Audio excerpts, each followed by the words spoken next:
São Mateus, capítulo 9, eu começo a partir do primeiro verso. Diz assim: entrando Jesus num barco, passou para o outro lado e foi para a sua própria cidade, identificada como Cafarnaum. Na verdade, Cafarnaum serviu por um longo período como, digamos assim, a base residencial do ministério de Cristo. Por isso é mencionada aí como a sua própria cidade. Verso 2: e eis que lhe trouxeram um paralítico, deitado num leito. Vendo-lhes a fé, Jesus disse ao paralítico: tem bom ânimo, filho, estão perdoados os teus pecados. Mas alguns escribas diziam consigo: este blasfema. Jesus, porém, conhecendo-lhes os pensamentos, disse: por que cogitais o mal no vosso coração? Pois qual é mais fácil, dizer: estão perdoados os teus pecados, ou dizer: levanta-te e anda? Ora, para que saibais que o Filho do Homem tem sobre a terra autoridade para perdoar pecados, disse então ao paralítico: levanta-te, toma o teu leito e vai para a tua casa. E levantando-se, partiu para a sua casa. Vendo isto, as multidões, possuídas de temor, glorificaram a Deus, que dera tal autoridade aos homens. Algumas coisas que se destacam no texto, né? O fato, lá no primeiro verso, no segundo verso, quando é dito que Jesus viu a fé daqueles homens, vendo-lhes a fé. Na verdade, Mateus aqui, sem dúvida nenhuma, está chamando a atenção para o caráter divino da pessoa de Jesus. Jesus conheceu e viu a fé daqueles homens. Da mesma forma, também é ressaltado o fato de que Jesus leu o pensamento que estava na mente ali dos escribas, acusando-o de blasfêmia. Por que acusaram Jesus de estar praticando blasfêmia? Os outros evangelistas são mais explícitos e deixam claro que a autoridade para perdoar pecados é uma prerrogativa apenas de Deus. Então, quando Jesus diz: perdoados estão os teus pecados, Jesus está assumindo o lugar de Deus, e isto é considerado blasfêmia pelos escribas, porque eles, na verdade, não podiam entender, não conseguiam entender que Jesus era o Filho, era de fato o Filho de Deus. E destaca-se também o fechamento do relato, verso 8, quando Mateus diz assim: vendo isto, as multidões, possuídas de temor, glorificaram a Deus, que dera tal autoridade aos homens. Aqui surge um pequeno problema no texto. Por que Mateus diz aos homens, se referindo à autoridade de perdoar pecados? Na verdade, alguns tentam relacionar isso aqui com outras declarações do Evangelho de Mateus, quando é dito: aquilo que ligardes na terra será ligado no céu, como se Deus pudesse dar a alguns homens, pelo menos, a autoridade de perdoar pecados, quando na verdade, na estrutura do texto, percebe-se de maneira quase clara, podemos dizer assim, que é apenas uma força de expressão, mas que, na verdade, o evangelista está se referindo à pessoa de Jesus, aquele que recebeu autoridade para perdoar pecados. O Evangelho de Mateus, na verdade, como um todo, ele procura ressaltar a autoridade de Jesus. Essa é uma das características do Evangelho de Mateus. Às vezes a gente lê os evangelhos assim e tem a impressão assim de que cada escritor desses foi escrevendo meio como lhe vinha na cabeça ou de acordo com as suas próprias decisões. A gente vai lendo aí os relatos, por favor, eu peço que você permaneça com a sua Bíblia aberta no texto. Aliás, ao longo da exposição, permaneça com a sua Bíblia aberta, Mateus capítulo 9.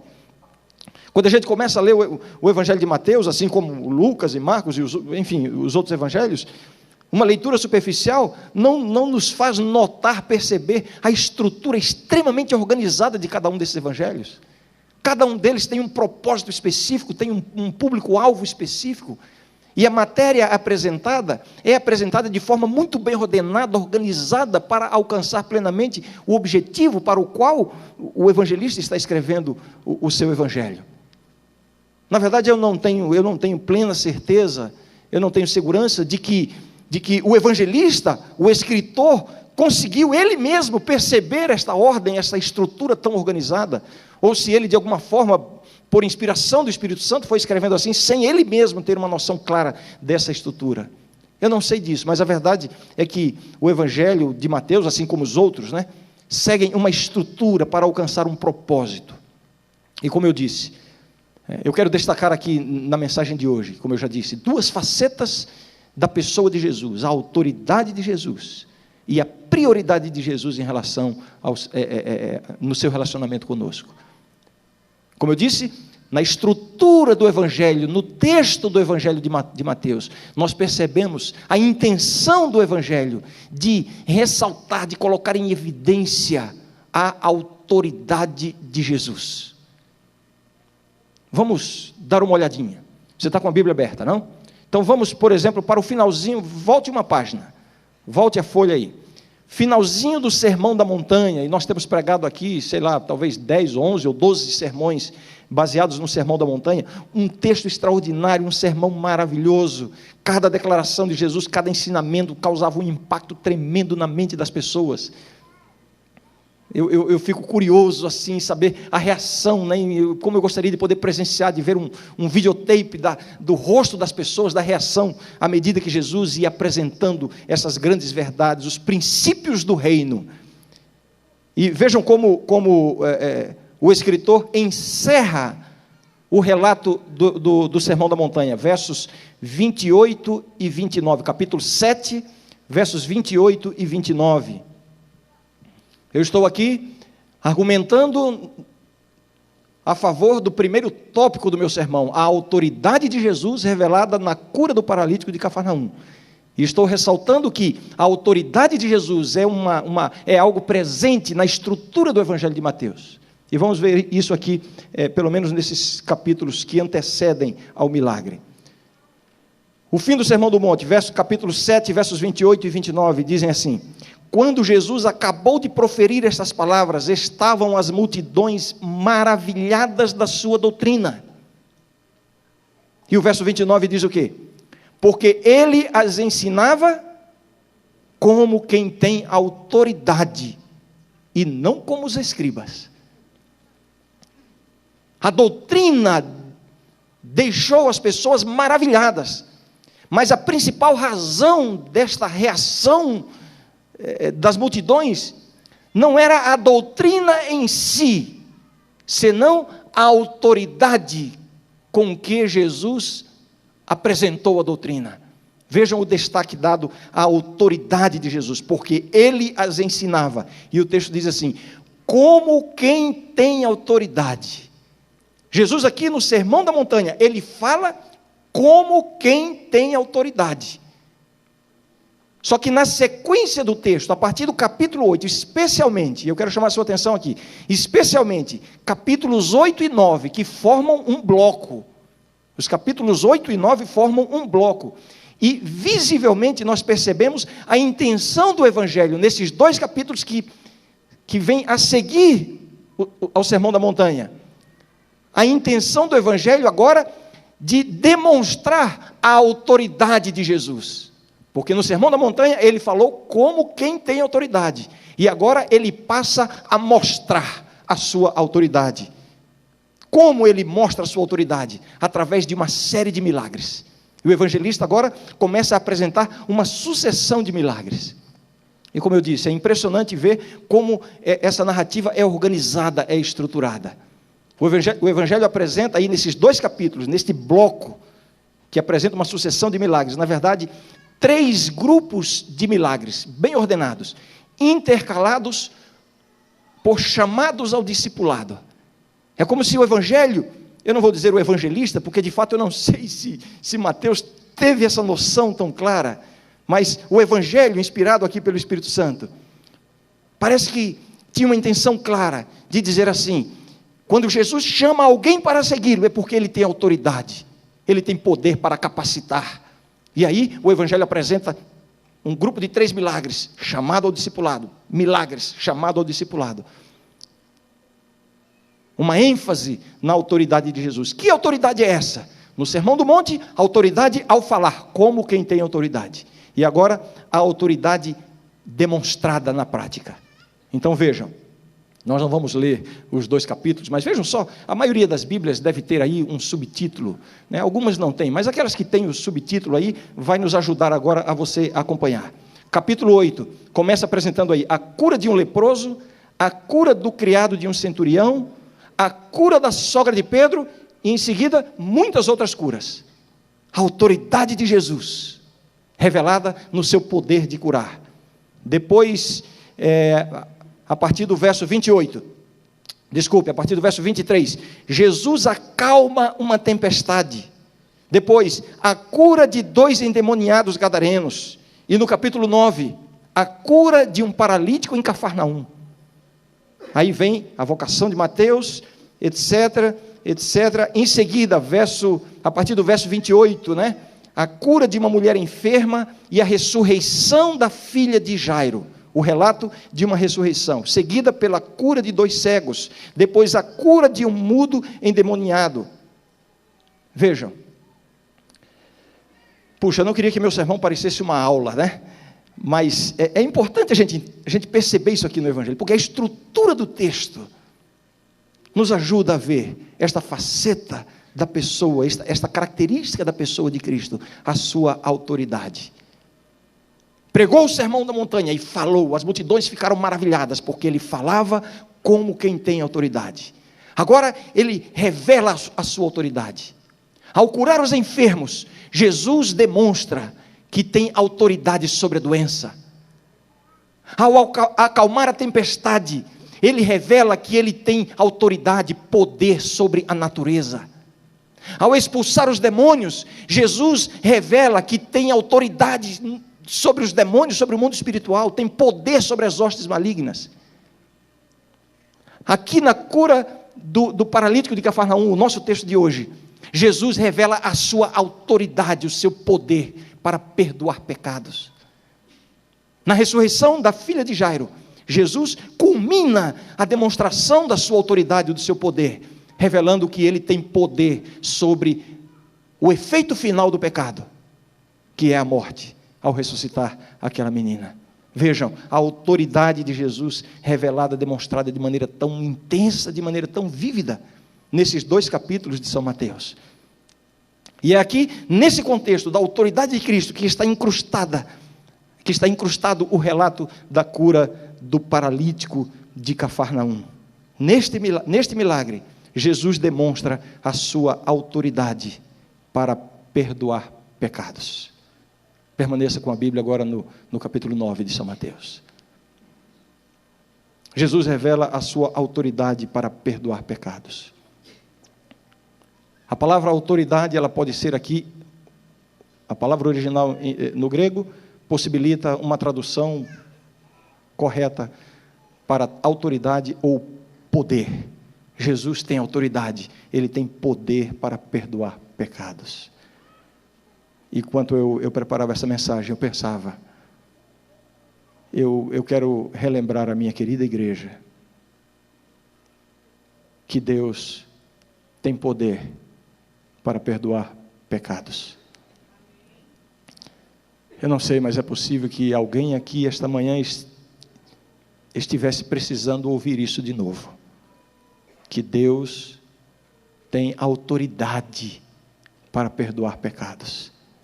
Este é o centro da mensagem do cristianismo. Esta é a verdade mais característica do cristianismo. Que Deus perdoa pecados. Esta é a mensagem mais distintiva do cristianismo. A mensagem de que o pecado pode ser perdoado. Esse é o coração do Evangelho. A fé cristã possui muitas verdades, valores e virtudes, mas a maior de todas é que o pecador pode ser limpo e liberto dos seus pecados. Será que você estava precisando ouvir isso, ao ter vindo à igreja hoje? Será que alguém aqui esta manhã está ainda sofrendo com a culpa, o peso de um pecado não vencido, não abandonado? Um pecado com o qual você está convivendo e você não tem encontrado paz de espírito, você não tem encontrado tranquilidade. Por mais que o pecado possa lhe dar alguns momentos de prazer e alegria, mas ao longo da vida, você tem se sentido amargurado, derrotado, sujo, imundo, indigno. É este o sentimento que o pecado impõe sobre aqueles que com ele convivem. A mensagem de hoje é um lembrete para nós, de que Deus tem autoridade para perdoar pecados. Deus pode perdoar pecados. Neste milagre, Jesus demonstra a sua autoridade para perdoar pecados. Assim, ele evidencia a sua divindade. Ele pode perdoar pecados.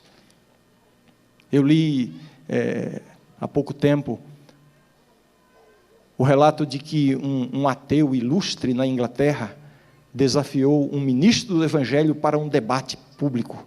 Se eu não me engano, isso há 1 ou 2 séculos atrás. E essa história se tornou muito conhecida. O pastor, então, ao aceitar o desafio de debater com o ateu, para demonstrar às pessoas a veracidade ou não dos seus ensinamentos, ou do cristianismo, ou do ateísmo, então o pastor aceitou o debate, mas impôs uma condição para ambos.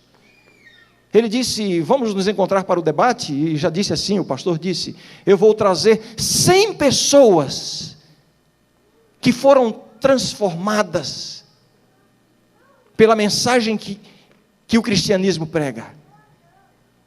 E eu lhe peço que para esse debate, você também traga 100 pessoas que foram restauradas, que tiveram a vida restaurada pela mensagem do ateísmo. E antes que o desafiante esboçasse alguma resposta, o pastor complacentemente disse: não precisa trazer 100, traga 50. Se você trouxer 50, será considerado vitorioso no debate. Ou melhor, traga 20. Se você encontrar 20 pessoas que foram restauradas pela mensagem do ateísmo, você será considerado vitorioso. Não, melhor, traga 10. Não, vamos simplificar. Traga-me uma pessoa que tenha tido a sua vida restaurada pela mensagem do ateísmo. Bem, o relato nos conta que o oponente desistiu do encontro, desistiu do debate. Irmãos, esta é uma prerrogativa, é uma característica, é uma atribuição do Evangelho, transformar vidas. E essa transformação, ela começa e termina com o perdão. O relacionamento de Deus para com o ser humano é baseado no perdão. Deus tem uma atitude perdoadora para conosco. Eu creio que nada mais tranquiliza o meu coração ao saber que Deus tem uma atitude perdoadora. Eu não quero dizer que Deus perdoa independentemente da atitude, da reação ou da aceitação do pecador. Não é isso que eu estou dizendo, não é isso que ensina o Evangelho. Mas eu quero dizer que Deus antecipadamente já tem uma atitude perdoadora. Você está sofrendo porque cometeu um pecado essa semana? Pois antes de você cometer esse pecado, Deus já estava disposto a perdoar esse pecado. Por que você continua com a culpa? Isso é claro quando a Bíblia diz que Jesus Cristo é o Cordeiro que foi morto. Como é que diz? Desde a fundação do mundo. Já havia um plano para que o perdão pudesse ser experimentado por aqueles que transgredissem a lei de Deus. Uma das coisas que mais me dá segurança na vida cristã é o fato de saber que o pecado não surpreendeu a Deus. O pecado não pegou Deus desprevenido. Deus não reagiu de improviso quando a raça humana caiu em pecado. Deus, na sua onisciência, evidentemente Ele não havia escrito isso, Ele não havia predeterminado isso, mas na sua onisciência Ele tinha um plano antecipado para resolver o problema do pecado. E o problema do pecado é resolvido de uma forma. Como? Perdão. Perdão. Esta é a mensagem central do Evangelho. Eu pergunto novamente: será que tem alguém aqui na minha igreja que saiu de casa hoje precisando ser relembrado que Deus tem autoridade para perdoar pecados? Deus tem essa autoridade. E quando Jesus pergunta: o que é mais fácil dizer? Perdoados estão os teus pecados, ou levanta-te, toma a tua cama e anda? O que é mais fácil dizer? Deixa eu mudar a pergunta. Eu vou perguntar não o que é mais fácil dizer, o que é mais fácil fazer? Perdoar os pecados ou curar? Washington, para você, o que é mais fácil fazer? Perdoar pecados ou curar? Não faz diferença para nós. Para o ser humano pecador, as duas coisas são completamente inacessíveis. Não faz sentido querer fazer essa comparação. Mas e para Jesus? Faz sentido essa comparação? Eu creio que de certa forma faz sentido, sim. Porque para curar, bastaria proferir uma palavra. Para perdoar, ele precisaria ir até a cruz, fazer o pagamento pelo pecado. E é aí que reside a autoridade de Cristo, porque ele mesmo iria à cruz pagar os pecados daquele pobre moribundo paralítico. Por isso Jesus tem autoridade para perdoar pecados. Antes de passar para o próximo tópico, eu quero repetir. Minha querida igreja, jovens da minha igreja, Deus tem poder para perdoar pecados.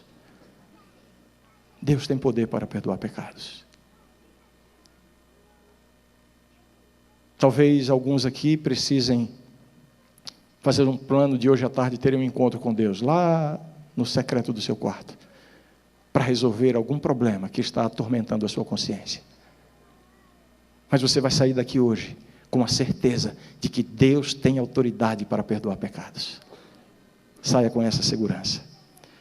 Bem, eu anunciei os dois tópicos da mensagem, a autoridade de Jesus e a prioridade de Jesus. A autoridade de Jesus, neste bloco do Evangelho, capítulos 8 e 9, a autoridade de Jesus sobre as doenças, a autoridade de Jesus sobre a natureza, a autoridade de Jesus sobre as forças do mal, a autoridade de Jesus para perdoar pecados, sobre o pecado, e a autoridade de Jesus sobre a morte.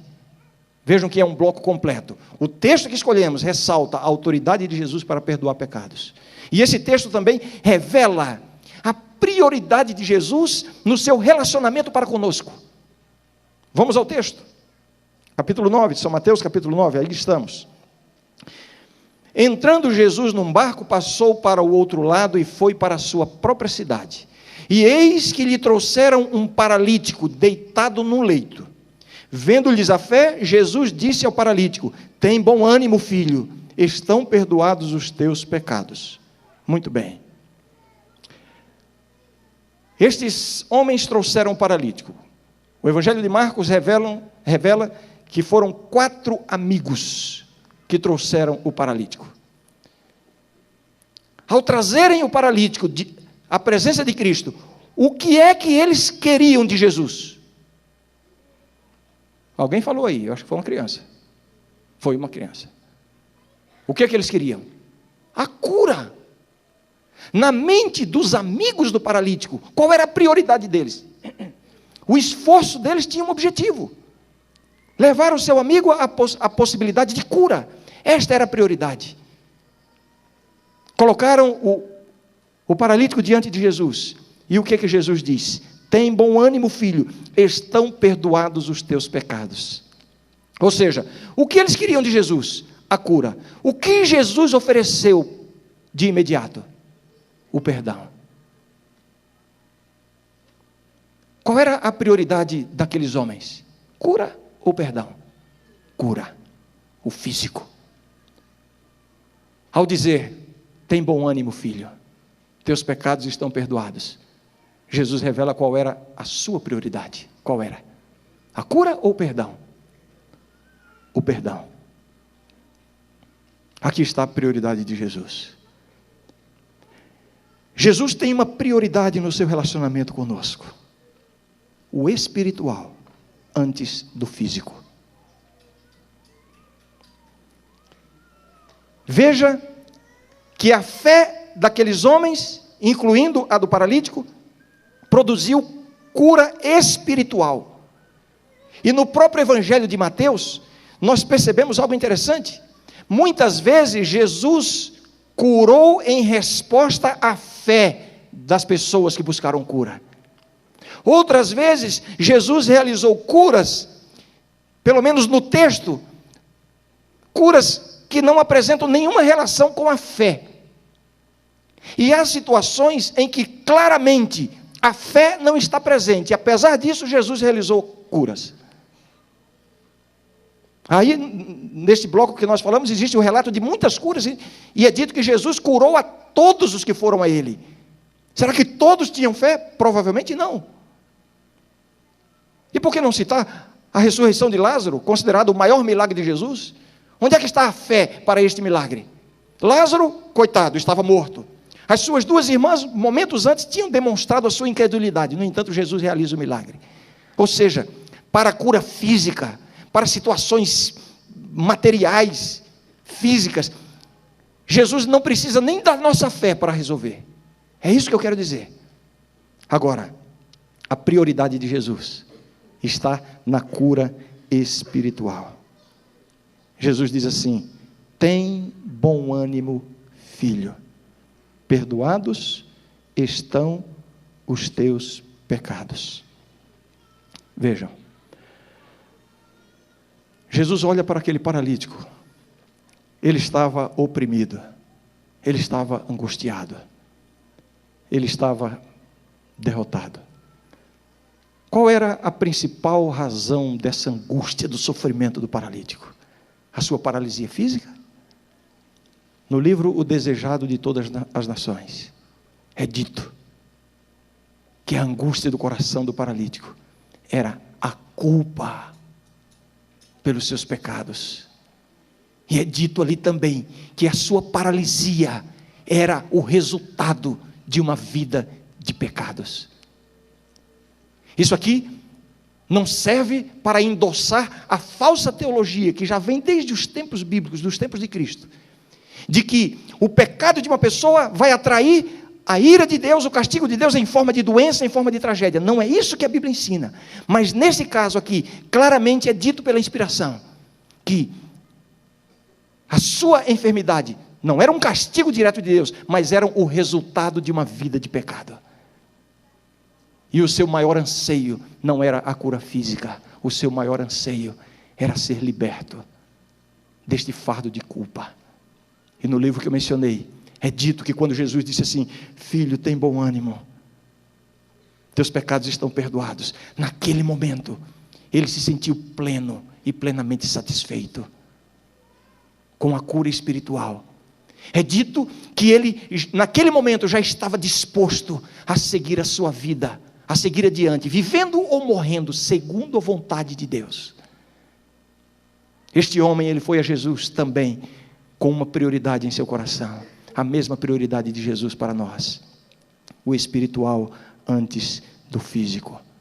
Agora vejam, quando Jesus diz assim: tem bom ânimo, filho, estão perdoados os teus pecados. Jesus estava olhando para um homem triste, arrasado, angustiado. E aí Jesus diz, em outras palavras: filho, recobra o ânimo, seja feliz de novo, alegre-se, seus pecados estão perdoados. Em outras palavras, Jesus está dizendo para nós que a alegria, a verdadeira felicidade, ela começa na nossa vida em comunhão com Deus, e não nas circunstâncias exteriores, físicas e materiais. Ou seja, Jesus está dizendo que tudo o que aquele homem precisava para ser plenamente feliz não era a cura física. Tudo o que ele precisava era restabelecer a sua comunhão com Deus. E aqui está, meus queridos irmãos, a única possibilidade de sermos felizes na vida, a única possibilidade de sermos pessoas plenas e plenamente felizes, é vivermos em comunhão com Deus. Não são as circunstâncias. A alegria, a felicidade, a paz que a Bíblia nos oferece, que Deus nos oferece, não é uma paz circunstancial. Quando Jesus diz: a minha paz vos dou, ele diz: não vou lá dou como a dá o mundo. A paz que o mundo oferece é uma paz circunstancial. E como nós somos enganados, como nós somos equivocados, quando estamos nessa correria tremenda, tentando organizar as circunstâncias à nossa volta, e parece que, puxa vida, tantos cristãos concentram a sua vida unicamente nisso, nas circunstâncias imediatas. Eu preciso melhorar o meu emprego. Eu preciso ter melhores condições de vida. E tem bons argumentos para isso. Porque eu quero ajudar a igreja, eu quero promover a pregação do evangelho. Mas de fato, no fundo, estão concentrados nas circunstâncias da sua vida.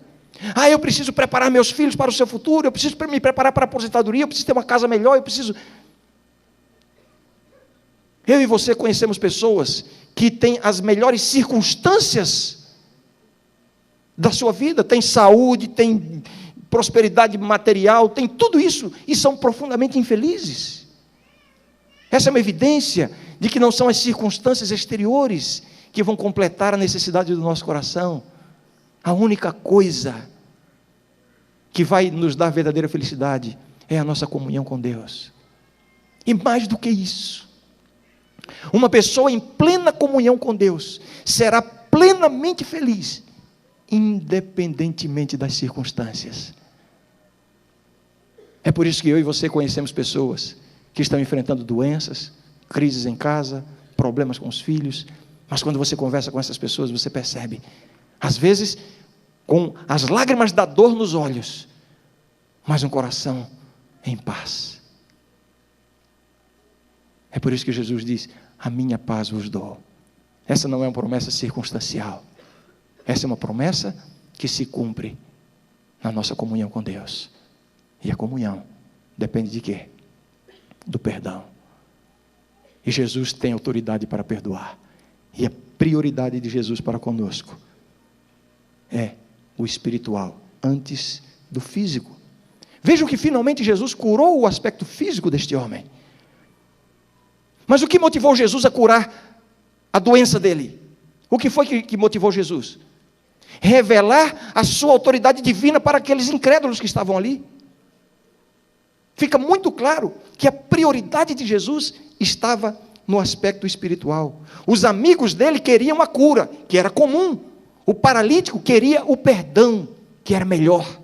E Jesus lhe ofereceu o perdão, que era melhor. Aí eu faço uma pergunta para a gente refletir um pouquinho. Qual é a utilidade da sua fé? Para que tem servido a sua fé? O que você tem recebido de benefício por causa da sua fé? O que você quer alcançar na vida através da sua fé? Você quer o comum? Ou você quer o melhor? Isso aqui não depende de você raciocinar e decidir agora dar uma resposta aí à minha pergunta. Essa resposta é dada no tempo e energia que você gasta para alcançar uma dessas duas coisas, o comum ou o melhor. Nas suas orações, quanto tempo você passa pedindo para Deus abençoar o seu trabalho, abençoar a sua saúde, curar, resolver a crise, solucionar o problema? Eu não estou dizendo que nós não devemos orar pedindo essas coisas, mas compare com o tempo que você gasta simplesmente para desenvolver a comunhão com Deus, para confessar os pecados, para buscar a purificação do seu coração, para alcançar vitórias espirituais. É nesta avaliação que você vai ter a resposta a essa pergunta: o que você espera da sua fé? O comum ou o melhor? É essa reflexão que nós precisamos ter. Jesus tem uma prioridade no seu relacionamento conosco: o espiritual antes do físico. Você está pedindo a cura para as suas doenças? Saiba que antes de curar suas doenças, Deus quer purificar você de todo pecado. O espiritual antes do físico. A salvação é mais importante do que a saúde física. Talvez eu precise repetir isso aqui. A salvação é mais importante do que a saúde física. O que você quer através da sua fé? O comum ou o melhor? Você está se dedicando a sua vida com Deus e buscando de Deus prosperidade material? Essa é uma busca autêntica. A Bíblia não nos proíbe de buscar isso. É uma busca autêntica. Mas é aí que você está concentrado? Deus está disposto a lhe dar a prosperidade material, mas antes da prosperidade, Deus quer lhe dar um coração generoso e compassivo. A generosidade vem antes da prosperidade. Se você recebe a prosperidade e você não tem um coração generoso e compassivo, provavelmente a prosperidade vai ser uma maldição na sua vida. O que você quer, o comum ou o melhor? A generosidade vem antes da prosperidade. O que você está buscando de Deus? O que você quer, afinal, como resposta à sua fé? A sua fé é para encontrar solução para todas as suas crises. Você está vivendo uma crise financeira, você está perdendo o sono porque não está conseguindo pagar as contas, está desempregado e está atormentando a sua vida. Esse é um sentimento autêntico, não está errado. Não está errado você buscar, enfim, solução para as crises. Você está vivendo uma crise no casamento, é claro que isso incomoda, e talvez não existe relação humana que traga mais distúrbio do que uma crise no casamento. É isso que você está buscando, uma solução. Ah, Senhor, transforma o coração do meu marido. Ah, meu Deus, muda a atitude da minha esposa. Quase sempre é assim que oramos. Resolve a crise. É isso que você está buscando. É para isso que você está usando a sua fé, para a solução para as suas crises.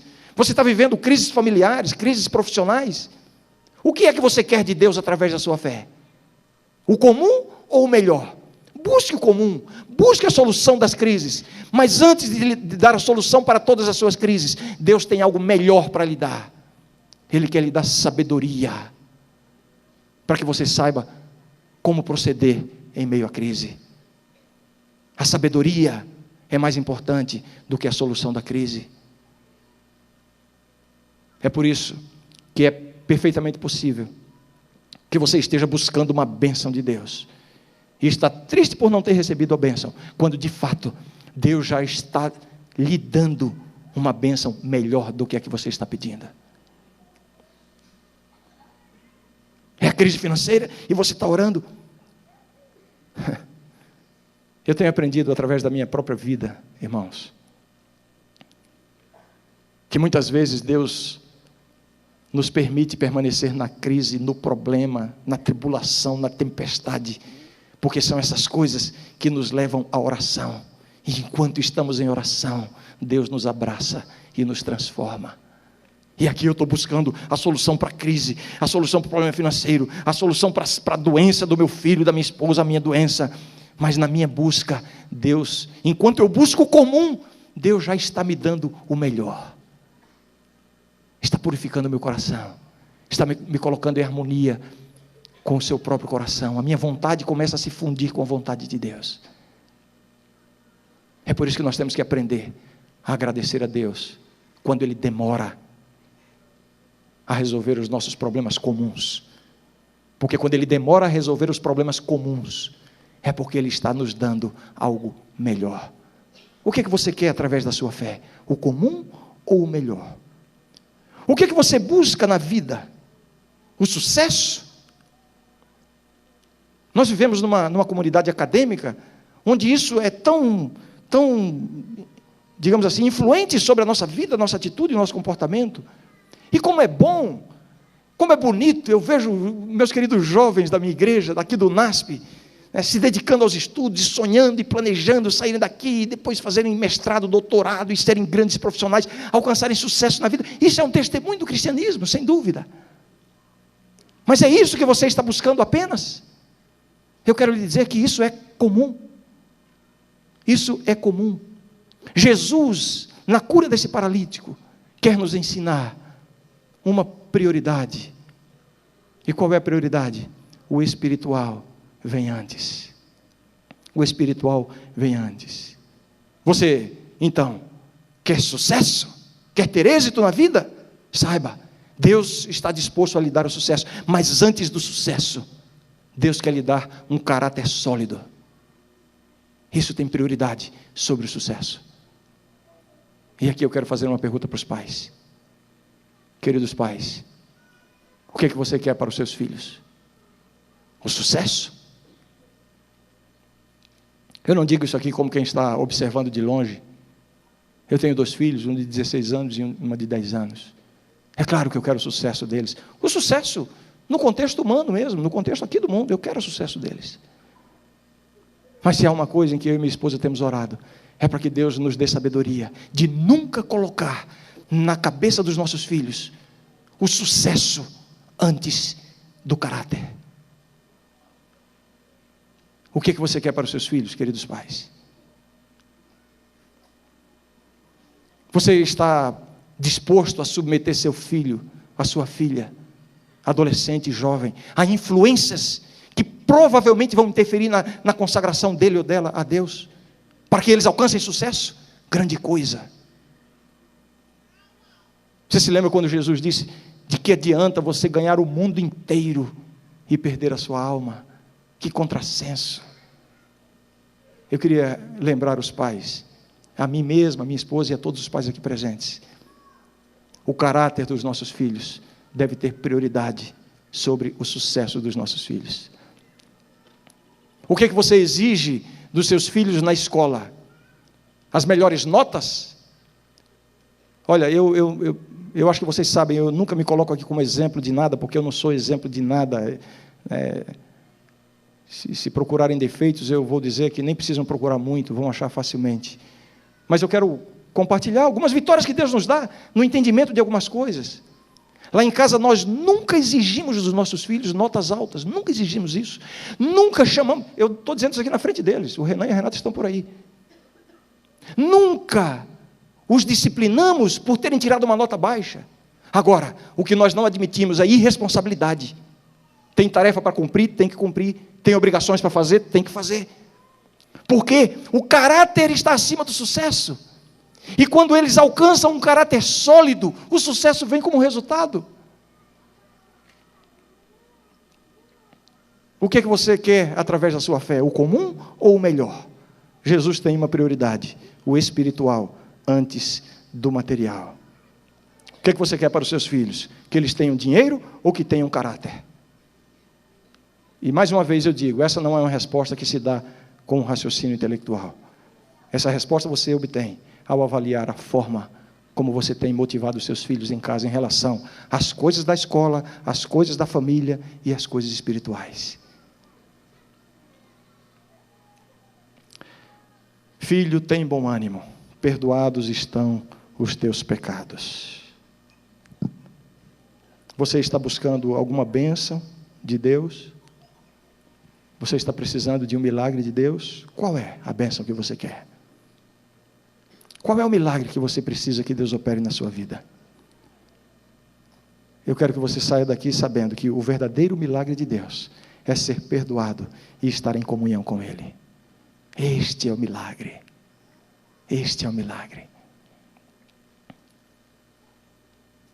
Eu vou repetir, o verdadeiro milagre de Deus é ser perdoado e estar em comunhão com Ele. Jesus tem autoridade para perdoar pecados, e essa é a prioridade dele para você. Por isso eu estou falando sobre a autoridade de Jesus e a prioridade de Jesus para conosco. Os amigos do paralítico não pediram nada a Jesus. É algo interessante no texto.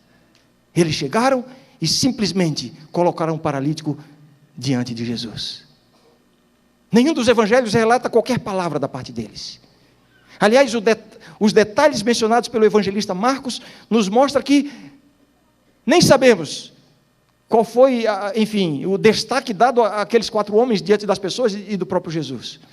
Eles ficaram longe, eles colocaram o paralítico, eles depositaram o paralítico aos pés de Cristo. E a Bíblia nos diz que Jesus, vendo a fé deles, vendo-lhes a fé, disse ao paralítico: filho, tem bom ânimo, perdoados estão os seus pecados. O que chama a minha atenção aqui é o fato de eles simplesmente terem depositado o paralítico ali, sem nenhuma palavra, sem nenhum pedido, sem nenhuma súplica. A Bíblia nos motiva a pedirmos a Deus, a buscarmos, a suplicarmos a Deus. Mas a gente não pode se esquecer de que às vezes nós precisamos parar um pouquinho de apresentar a Deus os nossos problemas, as nossas súplicas, as nossas crises, e simplesmente apresentarmos a nós, ao nosso coração, a nossa pessoa, para que Deus faça, não o comum, que quase sempre é o que buscamos, mas para que Ele faça o melhor que Deus tem para mim e para você, é o perdão dos pecados. E saia daqui nesta manhã sabendo que o perdão que Deus oferece tem duas dimensões. O perdão que Deus oferece resolve, em primeiro lugar, o problema da culpa. Quando Deus perdoa, a culpa é eliminada. Mas não é só isso que o perdão faz. Se fosse só isso, eu diria, é pouco, é insuficiente. Se Jesus tivesse dito àquela mulher adúltera, eu também não te condeno, vai e não peques mais. Foi isso que Jesus disse. Se ele simplesmente tivesse dito, eu também não te condeno, não teria sido suficiente. Embora naquele momento Jesus pudesse estar libertando-a da culpa, mas isso não resolvia o maior problema, que era a tendência para o pecado. Ela iria sair dali para voltar ao pecado. Então o pecado tem uma segunda dimensão, que é a vitória, a restauração, a transformação interior. Quando Jesus diz, vai e não peques mais, isso aqui não é uma ordem caprichosa de Jesus, como se Jesus estivesse dizendo, olha, daqui por diante é por sua conta, viu? Olha, eu vou ficar de olho, vê se não erra de novo, se você errar de novo eu não vou te proteger mais, vai e não peques mais. Não é essa a atitude de Jesus ao dizer isso. Lembre-se de uma coisa, cada ordem de Deus antes de ser uma ordem é uma promessa. Então quando Jesus diz, vai e não peques mais, ele está dizendo, se você mantiver comunhão comigo, eu vou lhe dar poder para vencer o pecado. Isso aqui é perdão. Nos liberta da culpa e nos liberta do poder do pecado. Será que tem alguém aqui que precisa começar uma luta com Deus para alcançar de Deus não apenas o comum, mas alcançar de Deus o melhor? O perdão para os seus pecados, a vitória sobre as tentações e uma vida de plena comunhão com o Senhor. Quantos aqui gostariam de ter essa experiência hoje? Santo Deus, nos sentimos pequenos, Senhor, diante da Tua majestade, do Teu poder, da Tua autoridade sobre as doenças, sobre a natureza, sobre os demônios, sobre o pecado e sobre a morte. Senhor Deus, a nossa súplica hoje é que nos ajudes a termos a mesma prioridade que o Senhor Jesus, o espiritual, antes de qualquer coisa. Dá-nos, Senhor, um coração puro. Limpa o nosso coração, a nossa mente, do pecado, do mau pensamento, dos maus desejos, dos vícios. E aqueles, Senhor, que estão sendo vitimados por uma tentação, por um pecado. Coloca neste coração agora, Senhor, a certeza de que Tu tens poder para restaurar e perdoar. Convida, Senhor, esta pobre alma a uma luta contigo, para que esta pessoa alcance o melhor e não se contente apenas com o comum. Dá-nos essa experiência hoje e sempre, em nome de Jesus. Amém. Amém.